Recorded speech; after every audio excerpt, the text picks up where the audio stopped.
Di keliling kita di Malaysia ni, rakyat yang pelbagai majmuk, pelbagai kaum. Sudahkah kita sampaikan Islam itu kepada mereka? Ini persoalan yang perlu dijawab. Dan inilah jawapan yang kami berikan melalui Pusat Dakwah Serantau Yayasan Amal Malaysia. Di sinilah tempat kami melatih da'i dari seluruh pelosok rantau ASEAN. Alhamdulillah tuan-tuan, sehingga hari ini sangat berkesan. Tuan-tuan, hadis Rasulullah sallallahu alaihi wasallam, andainya kamu menanggung pembiayaan atau perbelanjaan seorang pejuang, sesungguhnya pahalanya sama seperti kamu sendiri pergi berjuang. Kita dah 85% siap. Kita masih perlu dalam 1.5 juta. Mari kita bersama-sama menyumbang untuk menyiapkan Pusat Dakwah Serantau, tempat melahirkan da'i, mewakilkan kita yang mungkin tak berkesempatan ke tengah masyarakat yang belum menerima hidayah Allah, supaya mereka juga dapat menjadi Muslim, bakal beriman, menempatkan diri di syurga seperti yang kita semua impikan.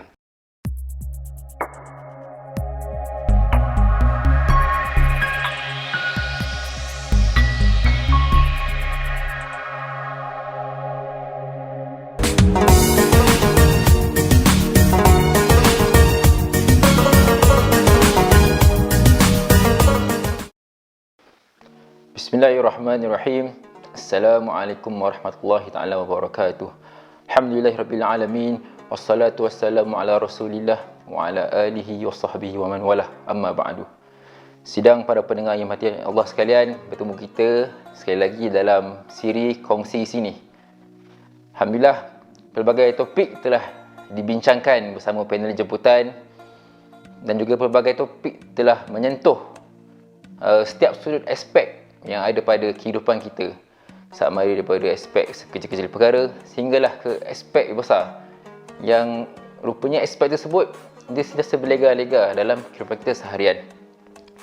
Alhamdulillah, sebelum kita pergi lebih lanjut, jadi sukalah saya untuk sama-sama kita menjemput para pendengar sekalian yang mana yang baru first time nampak live ni lalu di wall masing-masing, pakat-pakat share, pakat-pakat like dan juga pakat share apa-apa info, apa-apa berita yang disampaikan melalui page kami di Yayasan Amal Malaysia.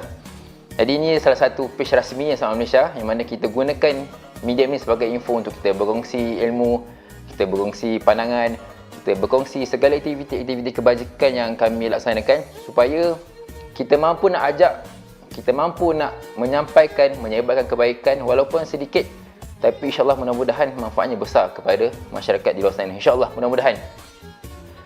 Jadi para pendengar sekalian,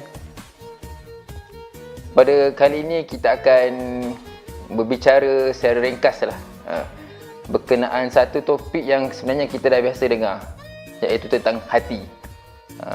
Dan kali ini tajuk kita lebih kepada vaksin hati. Apa dia vaksin?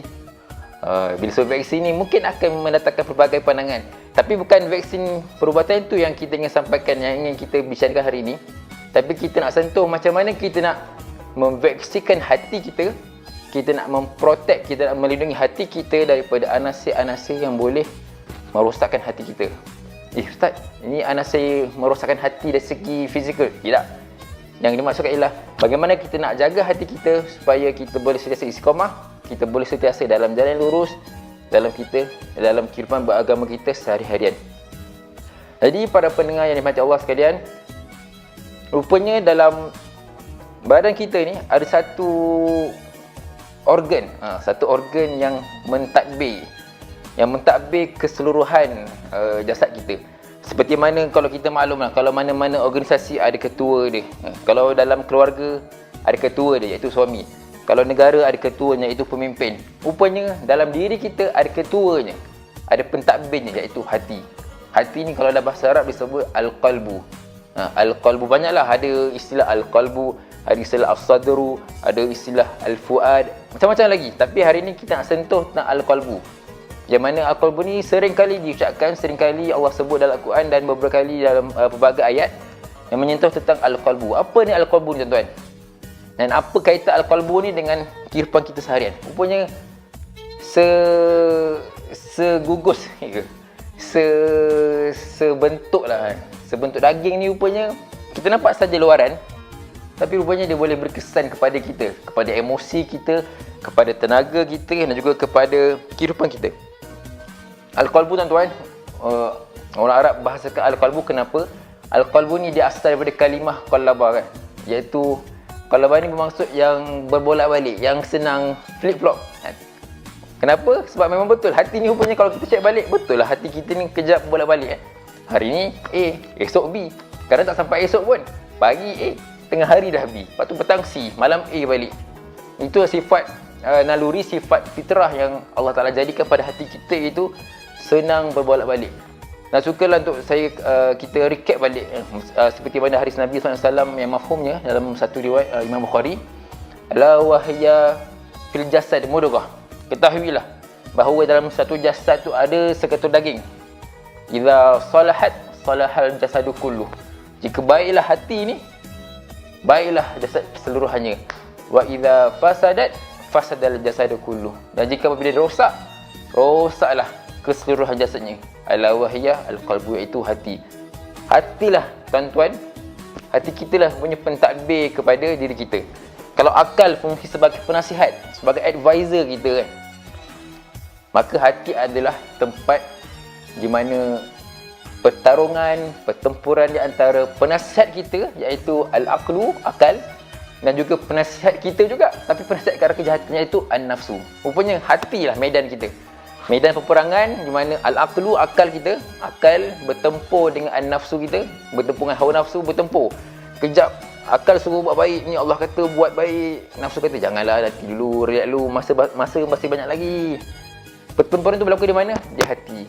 Hati kita lah rupanya tempat medan pertempuran. Dan pertempuran ni rupanya bukan berkala, berlaku setiap hari, setiap masa, setiap saat. Sebab itulah kadang-kadang kita ni, satu minit tu kadang-kadang pelbagai fikiran akan datang masuk ke dalam hati, dalam kepala kita, dalam hati kita. Kita berfikir, ataupun kalau bahasa pakar motivasi disebut thought, pemikiran, fikir.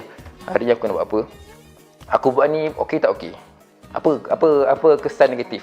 Kalau kita buat baik, kalau kita buat satu perkara, akal akan kata buat baik, buatlah sebab ada manfaat kebaikan. Nafsu pula kata jangan, ni buat ni rugi, buat letih badan, baik kau relax dulu, jangan buat apa. Jadi itu antara contoh macam mana bertembungnya al-aqlu kita dan juga an-nafsu kita di mana? Di al-qalbu. Sebab itulah al-qalbu bila bertempur ni, kejap A, kejap B, kejap C, kejap D. Itulah dimaksudkan yang kita boleh faham secara ringkas kenapa dinamakan hati. Sebab itu satu tempat yang mana kita sentiasa bolak-balik. Sebab itulah Nabi sentiasa anjurkan umatnya doa yang biasa kita dengar. Dan juga biasa kalau kita dengar imam-imam di masjid surau juga selalu doa lepas solat. Allahumma ya muqallibal qulub, tsabbit qulubana ala dinik wa la ta'atik. Ya Allah, ya Tuhanku, wahai Tuhan kami, wahai Tuhan yang bolak-balikkan hati kami, tsabbit qulubana ala dinik, tetapkanlah, teguhkanlah hati kami ni ke atas jalan agama Kau, dan juga ke atas ketaatan al-qalbu. Itu nampak tak, Allah Ta'ala pun, Nabi pun dah doa dalam ayat tu pun, ya muqallibal qulub, wahai yang membolak-balik hati. Bermaksud memang nature hati ni sentiasalah berbolak-balik, kejap A, kejap B, kejap C. Itulah seperti mana yang kita sebut tadi. So tuan-tuan, bila hati kita ni sering kali berbolak-balik, rupanya dia ada menunjukkan tanda-tanda bahawa hati kita ni sebenarnya ada sedikit masalah. Masalah. Apa bentuk masalah yang berlaku pada hati kita ni? Ini yang saya sebut masalah ni bukan masalah pada segi aspek kesihatan ni. Kalau kesihatan itu kena rujuk pada pakar perubatan. Yang kita masukkan adalah kesihatan dari segi dalaman kita, dalam diri kita. Ulama' sebut antara bentuk mudah kita nak kesan macam mana ataupun bentuk hati kita ni dalam keadaan bermasalah, iaitu apa dia yang ulama' sebut? Kita ni mudah timbul rasa bosan apabila membuat satu perkara.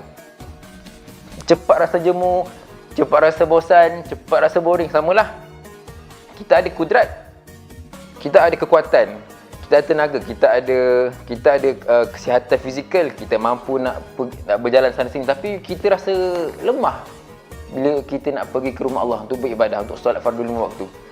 Itu antara bentuk bosan. Kita ada harta, kita mampu, tapi kita rasa macam rasa malas kita nak bersedekah, kita rasa malas kita nak berzakat, kita rasa malas nak membantu orang lain. Itu antara bentuk hati kita sedang bermasalah, bosan. Kita ada kekuatan apa lagi? Kita ada ilmu, kan? Kita ada ilmu. Tapi kita rasa macam, alah, nantilah aku kongsikan, nantilah. Ilmu ni mungkin sekadar untuk dalam bilik kuliah saja, dalam kelas saja untuk peperiksaan. Tapi nak implement, kita nak praktikal kan, nantilah. Nanti ni pun semua antara bentuk hati kita dalam masalah. Sebab itulah bila rasa bosan ni sebenarnya bukan satu perkara yang baru. Sebenarnya percayalah, setiap daripada kita ni, termasuk saya sendiri, kita selalu rasakannya. Betul tuan-tuan? Setiap kali lah, bukan setiap hari, setiap saat kita akan rasa pagi rasa bersemangat. Tiba masuk tengah hari, Allah, malas pula aku nak ni, nantilah. Dan juga rasa bertangguh-tangguh pun antara bentuk yang timbul daripada kesan hati kita ada sikit masalah. Sebab tu tuan-tuan, bila sebut tentang hati ni, kita ibaratkan seperti mana sebuah kenderaan kan. Apa kaitan ni kenderaan dengan hati ni? Hati kita ni tuan ibarat kenderaan kita. Kenderaan kita ada tempoh-tempoh tertentu yang kita perlu servis. Contoh, kalau kenderaan biasa minyak hitam kita kena tukar setiap 5,000 km. Capai saja 5,000 km, kita kena tukar minyak hitam. Sebab minyak hitam yang digunakan dalam enjin tu dah kotor. Jadi bila kotor, dia akan mengakibatkan prestasi enjin kita makin berkurang. Jadi kita kena tukar. Begitu juga hati kita. Hati kita ni perlukan kepada servis. Perlukan kepada servis yang berterusan. Kita perlukan vaksin yang berterusan. Itulah kaitan tajuk kita pada hari ini. Kita perlukan vaksin, kita perlukan servis, kita perlukan rawatan yang berterusan supaya hati kita ni sentiasa mampu untuk mengendalikan jasad kita keseluruhan. Contoh perumpamaan mudah, kita ibaratkan seperti kereta. Sebab itulah sedang para pendengar sekalian, timbul ulama dah gariskan banyak perkara, banyak langkah macam mana kita nak pastikan hati kita ni sentiasa terpelihara, hati kita sentiasa tervaksin. Ada beberapa perkara. Yang pertama, kita kena maklum, juga kita kena sedar bahawa hakikatnya Allah Ta'ala yang menciptakan seluruh anggota jasad kita, baik daripada akal, baik daripada otak kita sampailah ke kaki. Allah Ta'ala yang menciptakan kita, dan hakikatnya Allah Ta'ala juga yang menciptakan hati kita. Jadi langkah pertama, kita nak memulihkan balik hati kita, kita kena kembali balik kepada Allah Ta'ala. Macam mana Ustaz? Macam mana kita nak kembali ni? Ustaz cakap senang lah kan? Cakap senang, tapi cuba buat sikit. Hak buat memang semua akui, termasuk saya sendiri, kita akui memang kita susah buat. Suka untuk saya petik dalam surah Hud ayat 52. A'udzubillahi minasyaitanirrajim. Ya qaumi istighfaru rabbakum thumma tubu ilaih yursilis samaa'a 'alaikum midrara wa yazidkum quwwatan ila quwwatikum wa la tatawallaw mujrimin. Rupanya Allah dah sebut secara jelas, secara terang macam mana kita nak pulihkan balik hati kita ni. Seperti mana dialog Nabi Hud kepada kaum dia. Wahai kaumku, istaghfiru rabbakum. Bertaubatlah, beristighfarlah kamu kepada Tuhan kamu. Tsumma tubu ilaih. Kemudian kamu kembalilah, bertaubatlah, kembalilah taat kepada dia.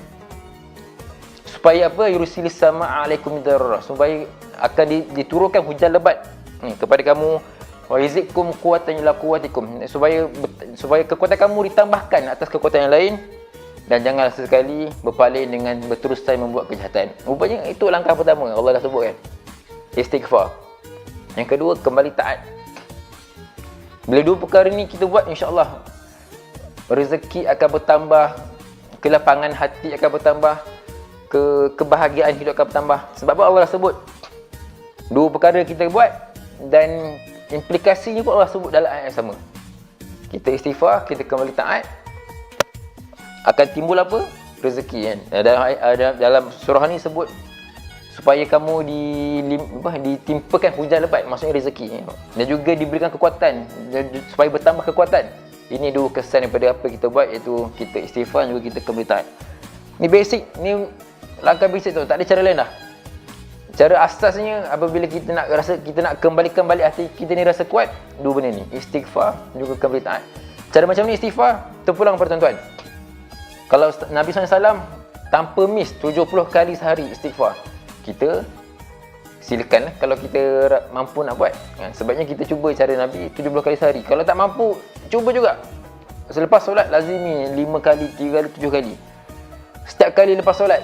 Dan juga kita cuba letakkan dalam diri kita ni, kita target sehari tu kita nak istighfar berapa kali. Itu cara basic. Tak ada cara lain dah tuan-tuan. Itu cara paling asas kita nak pulihkan balik hati kita.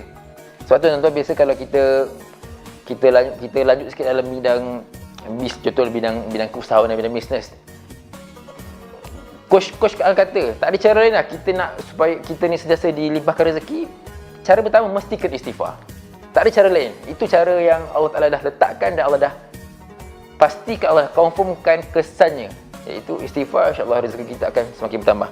Itu cara yang pertama lah, basic. Yang kedua, kita kena cari rakan-rakan yang baik. Seperti mana mafhum hadis Nabi SAW, kita berkawan dengan orang baik ibarat kita berkawan dengan orang soleh. Kenapa kita berkawan dengan orang soleh? Kita dapat wangi dia, kita dapat manfaat minyak wangi dia. Dan kalau kita berkawan dengan orang yang tidak soleh, ibarat kita berkawan dengan tukang besi. Dah lah, tukang besi ni kotor tempatnya, lepas tu kita dapat bau busuk sebab dia bertukang. Jadi kita kena lazimi diri kita ni bersama dengan orang-orang yang baik-baik dan juga teman yang baik-baik. Kenapa? Kerana tenaga ataupun vibration daripada kawan-kawan kita yang baik ni mampu akan sampai kepada kita ni.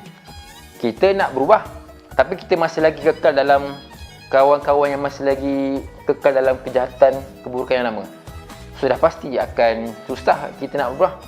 Sebab itulah lazimi kita cari kawan yang baik. Kita nak berubah. Sebab itulah kalau kita tengok balik macam mana mereka-mereka yang ketagihan dadah kan, macam mana langkah-langkah rawatan ni, mereka yang dah ketagihan dadah ni mesti kena duduk dalam kelompok mereka yang dah pulih. Kalau mereka kembali balik kepada kawan-kawan lama yang masih lagi dalam terjebak dengan dadah, 90%, 90% mereka akan kembali balik kepada keadaan mereka yang asal. Sebab itulah pentingnya kawan yang baik, circle yang baik. Dan juga mungkin cara terakhir, kita akan cuba putuskan mana-mana rantaian yang boleh mengembalikan kita kepada keadaan yang lama. Ini cara basic, cara asas yang ulama sebutkan dan yang dah terbukti proven, dah terbukti berjaya insya-Allah. Istighfar, kembali taat, kita lazimi balik amalan-amalan sunat. Yang kedua, kita berkawan dengan orang-orang yang baik. Yang ketiga, kita cuba putuskan mana-mana rantaian yang boleh mengembalikan kita kepada keadaan yang asal. Tiga ni mudah-mudahan insya-Allah kita boleh kuatkan balik hati kita, kita boleh vaksinkan balik hati kita ni seperti keadaan asal. Sebab itulah tuan-tuan, hati ni dia bukannya kita istighfar sekali ni terus tak baik istighfar, tidak, dia berterusan seperti mana kenderaan lah. Asal 5,000 km kena servis tukar minyak enjin. Asal cukup 50,000 km kita kena tukar minyak gear. Begitulah sampai bila? Sampailah kita dah tak nak guna kereta ataupun sampai dah kita nak tua kita baru. Begitulah, itulah ibaratnya seperti hati kita. Cukup masa istighfar.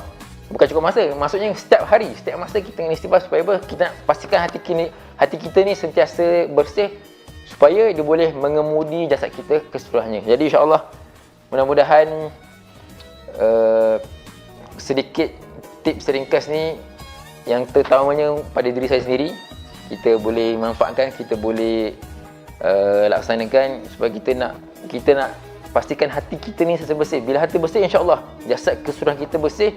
Bila jasad kita bersih, insya-Allah masyarakat kita, komuniti kita, setiap satunya akan positif, akan bersih, akan rasa cenderung untuk berbuat kebaikan kerana hati kita masing-masing telah pulih dan juga bersih. Insya-Allah mudah-mudahan. Jadi saja untuk hari ini. Kita bertemu lagi pada siri kongsi sini yang akan datang, dan mungkin akhir sekali jangan lupa tuan-tuan, kita bawah ni ada link sumbangan untuk kompleks pesawat serantau. Jadi tuan-tuan, bulan Ramadan semakin hampir, gunakan peluang yang ada, gunakan rezeki yang Allah Ta'ala bagi kepada kita, pakar-pakar kongsi. InsyaAllah RM10 yang kita bagi pada hari ini besar manfaatnya untuk kesinambungan dakwah di pedalaman Sabah Sarawak sampai bila-bila. Bayangkan tuan-tuan, RM10 kita bagi sumbangan, kesannya infinity. Selagi mana Islam ada di Sabah Sarawak, selagi itulah dividen pahala ada pada kita. InsyaAllah, mudah-mudahan. Assalamualaikum warahmatullahi wabarakatuh.